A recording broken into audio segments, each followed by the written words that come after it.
రామమయం ఈ జగమంతా రామమయం అన్నట్టుగానే మారిపోయే తెలుగు రాష్ట్రాలు. రేపటి శ్రీరామనవమిని పురస్కరించుకుని భద్రాచలం చాలా వైభవంగా ముస్తాబైపోయింది. భద్రాచలంలో రాములోరి కళ్యాణోత్సవ ఏర్పాట్లకు సంబంధించిన డీటెయిల్స్ చూద్దాము. దక్షిణ అయోధ్యగా విలసిల్లుతున్న భద్రాచలంలో శ్రీరామనవమి వేడుకలకు భారీగా ఏర్పాట్లు జరుగుతున్నాయి. మిథిలా స్టేడియంలో శ్రీరాముని కళ్యాణోత్సవం రేపు కన్నుల పండుగ జరగబోతోంది. అయితే భక్తులకు ఎలాంటి ఇబ్బందులు తలెత్తకుండా చలో పందిళ్లు ఏర్పాటు చేశారు. అలాగే మంచినీరు, మజ్జిగను అందించడానికి కూడా అధికారులు చర్యలు తీసుకుంటున్నారు. సీతారాముల కళ్యాణాన్ని తిలకించేందుకు ఎల్ఈడి స్క్రీన్స్ కూడా ఏర్పాటు చేస్తున్నారు. ఇక తెలంగాణ ప్రభుత్వం తరపున ముఖ్యమంత్రి రేవంత్ రెడ్డి పట్టు వస్త్రాలు అలాగే ముత్యాల తలంబ్రాలు సమర్పించబోతున్నారు. ముఖ్యమంత్రి పర్యటన నేపథ్యంలో భద్రాచలంలో 2000 మందితో పోలీస్ బందోబస్తు నిర్వహిస్తున్నారు. మా ప్రతినిధి నారాయణ మరింత సమాచారంతో లైవ్ లో సిద్ధంగా ఉన్నారు. నారాయణ, భద్రాచలంలో శ్రీరామనవమి శోభ చాలా స్పష్టంగా కనిపిస్తోంది. చాలా మంది వాలంటీర్స్ కూడా అక్కడ మీ వెనక కనిపిస్తూ ఉన్నారు. అక్కడ ఏర్పాట్లన్నింటినీ పర్యవేక్షించడానికి, భక్తులకి సౌకర్యాల విషయంలో హెల్ప్ చేయడానికి. సో అక్కడ ఓవరాల్ గా ఎలాంటి ఏర్పాట్లు ఉన్నాయో ఎక్స్ప్లెయిన్ చేయండి.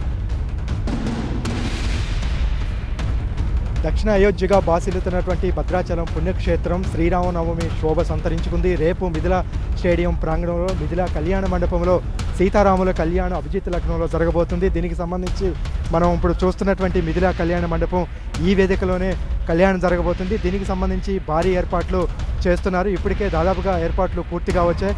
కళ్యాణ మండపాన్ని వివిధ రకాల పూలతో అలంకరణ చేయబోతున్నారు. ఈ సెక్టార్లో మనం చూపిస్తున్నటువంటి ఈ సెక్టార్లోనే కళ్యాణ మండపం ఎదురుగా సీఎం, డిప్యూటీ సీఎం, రాష్ట్ర ప్రభుత్వం తరఫున మంత్రులు, ఎమ్మెల్యేలు, పలువురు ప్రముఖులు ఈ సెక్టార్లో కూర్చోబోతున్నారు. తొలిసారిగా రాష్ట్ర ప్రభుత్వం తరఫున ముత్యాల తలంబ్రాలు, పట్టు వస్త్రాలు సీఎం రేవంత్ రెడ్డి సమర్పించబోతున్నారు. మొత్తం మిథిలా స్టేడియం ప్రాంగణాన్ని 24 సెక్టార్లుగా విభజించారు. ఎవరికాలు టికెట్లు కేటాయించి దానికి సంబంధించినటువంటి సెక్టార్లో భక్తులు తిలకించడానికి ఎల్ఈడి స్క్రీన్లు కూడా ఏర్పాటు చేశారు. స్టేడియం ప్రాంగణం మొత్తం కూడా సర్వాంగ సుందరంగా ఆలయ పరిసరాలు ముస్తాబైంది. దీనికి సంబంధించి మనం చూడవచ్చు. హెల్త్కి సంబంధించినటువంటి వాలంటీర్లు ఎవరికి విధులు కేటాయించినటువంటి ప్రాంతాలకు ఇప్పటికే చేరుకున్నారు. 4 రాష్ట్రాల సరిహద్దు మావోయిస్టు ప్రభావిత ప్రాంతం కాబట్టి సీఎం, ఇతర ప్రముఖులు పెద్ద సంఖ్యలో తరలి వస్తున్నటువంటి నేపథ్యంలో దాదాపుగా 2000 మందికి పైగా పోలీసులతో భారీ బందోబస్తు ఏర్పాటు చేశారు.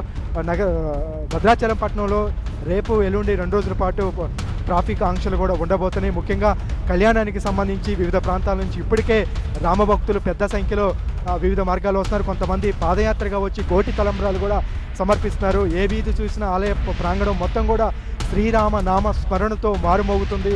శోభ సంతరించుకుంది. ఆధ్యాత్మిక పరిమాణాలు మొత్తం కూడా ఆలయ పరిసరాలు, మిథిలా స్టేడియం ప్రాంగణం మొత్తం కూడా వెదజల్లుతున్నటువంటి పరిస్థితి. అయితే కళ్యాణానికి ఎంత విశిష్టత ఉందో ముత్యాల తలంబ్రాలకు కూడా అంతే విశిష్టత ఉన్నటువంటి నేపథ్యంలో దాదాపుగా ఈ ఏడాది 200 క్వింటాల ముత్యాల తలంబ్రాలను సిద్ధం చేశారు. కళ్యాణం ముగిసిన తర్వాత దాదాపుగా 80 కౌంటర్ల ద్వారా భక్తులకు ఎలాంటి ఇబ్బందులు, తోపులాట జరగకుండా ముత్యాల తలంబ్రాలు, ఇటు లడ్డూ ప్రసాదాన్ని అందించేందుకు 80 కౌంటర్లు కూడా ఏర్పాటు చేయడం జరిగింది. దాదాపుగా ఏర్పాట్లు పూర్తయి ఈరోజు సాయంత్రం సీతారాములకు ఎదుర్కోల ఉత్సవం ఇక్కడే ఉత్తర ద్వారం ఎక్కడైతే ఉందో అక్కడ చేయడానికి కూడా ఏర్పాట్లు చేస్తున్నారు. Thank you Narayana.